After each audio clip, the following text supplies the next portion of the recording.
Right. Venkatareddy గారు చెప్పండి, ఏమిటి మీరు సహకరిస్తారా? ఆల్రెడీ జగన్ గారి మీద పోలీసులు ప్రతాపం చూపించారా, ఏం కదా? కొమ్మినేని గారు, ముందుగా మీకు పురుషోత్తం అన్నకి అట్లాంటి సాక్షి టీవీ ప్రేక్షకులకు నమస్కారాలు. గవర్నర్ గారు అంటే ఆయన రాష్ట్ర ప్రథమ పౌరుడిగా నా ప్రభుత్వం అని సంబోధిస్తారు. నా ప్రభుత్వం అని ఆయన అంత ముందు గాని ఇప్పుడు గాని అవును. గడిచిన 2023 మార్చి 14న ఇదే బడ్జెట్ కు సంబంధించి ఉభయ సభలను ఉద్దేశిస్తూ ఇదే గవర్నర్ గారు చేసినటువంటి ప్రసంగంలో ఏదైతే ఆ రాష్ట్రంలో పెట్టుబడులు వస్తున్నాయి, ఆల్రెడీ 13.42 లక్షల కోట్ల పెట్టుబడులకు సంబంధించి 378 అవగాహన ఒప్పందాలు కుదిరాయి. 6 లక్షల మందికి ఉద్యోగ అవకాశాలు, 16 కీలక రంగాల్లో ఈ ప్రభుత్వం వచ్చినాకంటే ఆయన ప్రభుత్వం అంటే గవర్నర్ నజీర్ గారి ప్రభుత్వం మా ప్రభుత్వంలో వచ్చినాయి.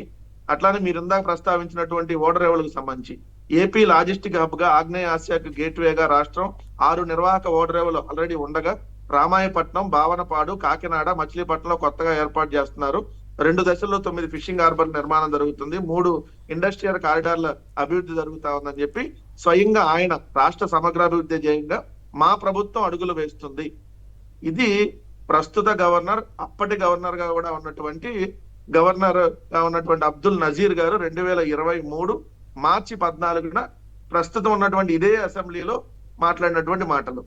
కానీ నిన్న ఇదే గవర్నర్ గారి చేత ఆయన ప్రభుత్వాన్నే, అంటే ఆయన ఉన్నప్పుడు ఉన్నటువంటి ప్రభుత్వమే పనిచేయలేదంటే ఆయనే సరిగ్గా పనిచేయలేదని గవర్నర్ గారి చేత చెప్పించినటువంటి గొప్ప ప్రభుత్వం సార్ నిన్న చంద్రబాబు నాయుడు గారి ప్రభుత్వం. ఎందుకంటే ఆయనే గవర్నరు, ఆయన ప్రభుత్వాన్ని ఆయనే తిట్టినట్టుగా, ఆయన ప్రభుత్వం అంతా ఫెయిల్ అయినట్టుగా, అంటే ఆయన ప్రభుత్వం ఫెయిల్ అయింటే ఆయన ఫెయిల్ అయినట్టుగా చూపించి మాట్లాడిస్తే మరి గవర్నర్ గారు కనీసం చూడకుండా దాన్ని మనం చెప్పాలా లేదా అని లేకుండా, అంటే గవర్నర్ వ్యవస్థ అలా ఉంటది. ఎందుకంటే కేంద్ర ప్రభుత్వం ఆడిచ్చినట్టుగా ఉంటది అనేటటువంటి గవర్నర్ వ్యవస్థగా మనం చూస్తున్నాం. కాబట్టి సేమ్ యాస్టీజ్ గా అదే అబద్ధాన్ని నిన్న ప్రస్తావించారు. నిన్న ఇదే పార్లమెంట్ లో సార్ అప్పుల గురించి, ఎందుకంటే అప్పుల మీద కూడా నిన్న గవర్నర్ గారు మాట్లాడారు. కాబట్టి ఈ రోజు మీరు చూస్తే ప్రజాశక్తిలో 3వ పేజీలో వచ్చింది కొమ్మినేని గారు, ప్రజాశక్తి 3వ పేజీలో రాష్ట్రాలకు అప్పులకు సంబంధించి నిన్న పార్లమెంట్ లో అడిగిన దానికి సమాధానంగా పంకజ్ చౌదరి గారు ఇచ్చినటువంటి స్టేట్మెంట్, రాష్ట్ర అప్పు 4,85,490 కోట్లు ఆంధ్రప్రదేశ్ రాష్ట్ర అప్పు. ఇది పార్లమెంట్ లో చెప్పింది.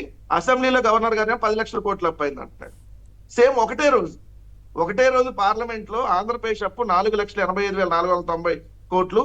అదే 2022కి వచ్చేటప్పుడు 3,80,000 కోట్లు ఉంది. 2023కి వచ్చేటప్పుడు 4,28,000 కోట్లు ఉంది. ఇప్పుడు 4,85,490 కోట్లు ఉందని చెప్పి కేంద్ర ఆర్థిక శాఖ సహాయ మంత్రి పంకజ్ చౌదరి లిఖిత పూర్వక సమాధానం ఇచ్చారు సోమవారం లోక్సభలో ఒక ప్రశ్న సందర్భంగా. అక్కడేమో 4,85,000 కోట్లని పార్లమెంట్ లో చెప్తే, ఇక్కడేమో అసెంబ్లీలో అబద్ధాలు చెప్పిస్తూ గవర్నర్ గారి చేత 10 లక్షల కోట్లు అప్పు ఉందని చెప్పించినటువంటి కార్యక్రమం. అంటే ఇక్కడ చూస్తా ఉంటే నిజంగా మీరు అన్న ఇందాక ఒక క్వశ్చన్ గా, నిజంగా గవర్నర్ గారు అంటే వాల్యూ లేకుండా పోయేటట్టుగా, అదే గవర్నర్ గారు ఆ రోజు ఒక మాట ఈ రోజు ఒక మాట మాట్లాడుతూ ఉంటే, ఇంకా గవర్నర్ గారు అంటే, గవర్నర్ వ్యవస్థ అంటే ఇంకా ఎవరికి గౌరవం ఉంటది? సో ఈ ప్రభుత్వం చెప్పేటటువంటి అబద్ధాలని ఆయన ఒకసారి చదవకూడదు, మనం కొన్నన్నా దాన్ని విస్మరించాలనేటటువంటి ఉంటే నిజంగా ఆ వ్యవస్థకు కూడా గౌరవం ఉంటుంది. ఇంకొక పాయింట్ ఇక్కడ వచ్చేటప్పుడు ప్రధానంగా జగన్మోహన్ రెడ్డి గారు క్లియర్ గా ఎన్నికలకు ముందే చెప్పారు సార్, మేనిఫెస్టో రిలీజ్ చేసేటప్పుడు, ఇదిగోండి రాష్ట్ర బడ్జెట్ ఎంత, వచ్చే ఆదాయం ఎంత, ఇదిగోండి మనకు ఉన్నటువంటిది ఈ పథకాలకి ఎంత అవుతుంది, నేను ఇంతకంటే చేయలేను, ఇదిగోండి ఈ పథకానికి ఇంత నేను పెంచుతాను, ఇదిగోండి నేను పెన్షన్ కూడా 3 ఏళ్ల తర్వాతే పెంచగలను, ఎందుకంటే ఇది నెల ఇచ్చేటటువంటి కార్యక్రమం.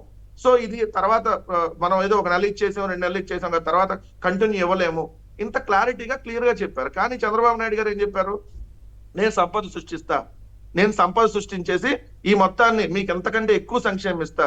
మరి ఇప్పుడు అధికారంలోకి వచ్చి దాదాపుగా 1.5 పైగా అయింది. ఈ 1.5 రోజుల్లో మీరు సృష్టించిన సంపద ఎంత? 1 రూపాయన్న సంపద సృష్టించారా? దాదాపు 15,000 కోట్లు అప్పు చేశారు.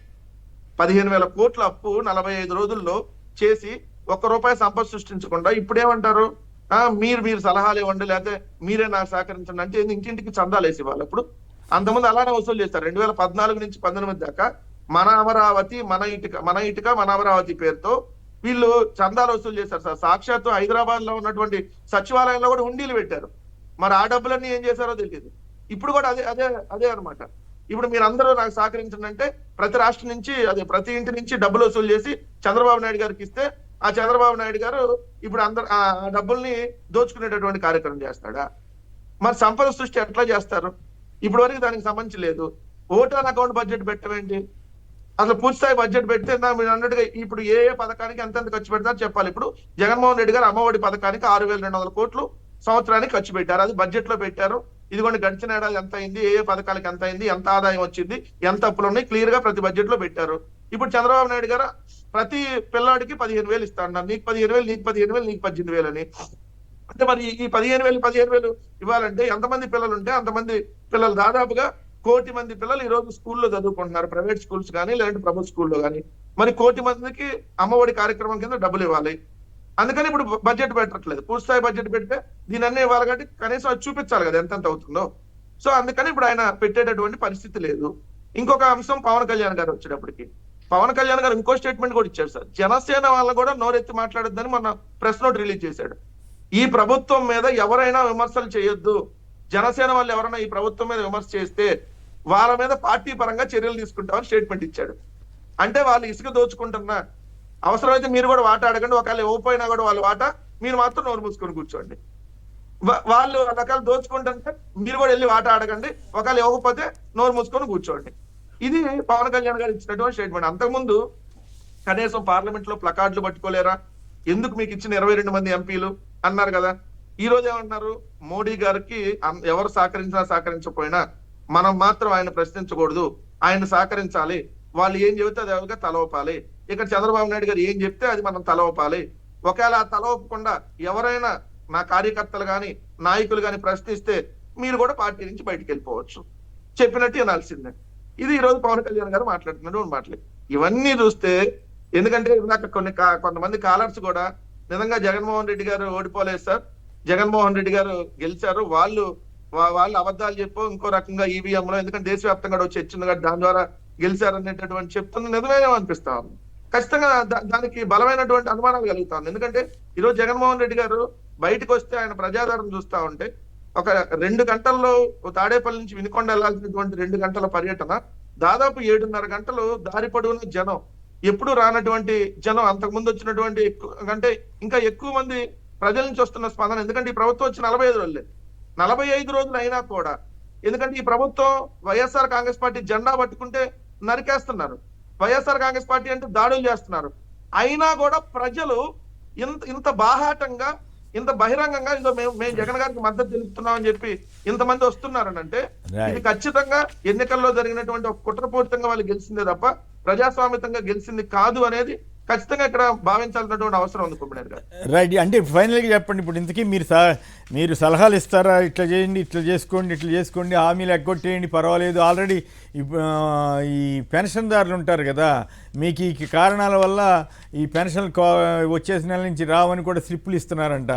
మరి తల్లికి వందన ఇంకెంత ఇస్తారో ఎవరో తెలియదు, ఒకళ్ళకే ఇస్తామని చెప్పి మళ్ళీ వెనక్కి తగ్గారు. సో వీటన్నిటిలో కూడా మంచిదనే సలహా ఇస్తారా, లేదు జగన్ గారికి మళ్ళీ అన్ని నిక్కచ్చిగా చేయాలని చెప్తారా? చెప్తే మాత్రం వాళ్ళు చేస్తారా?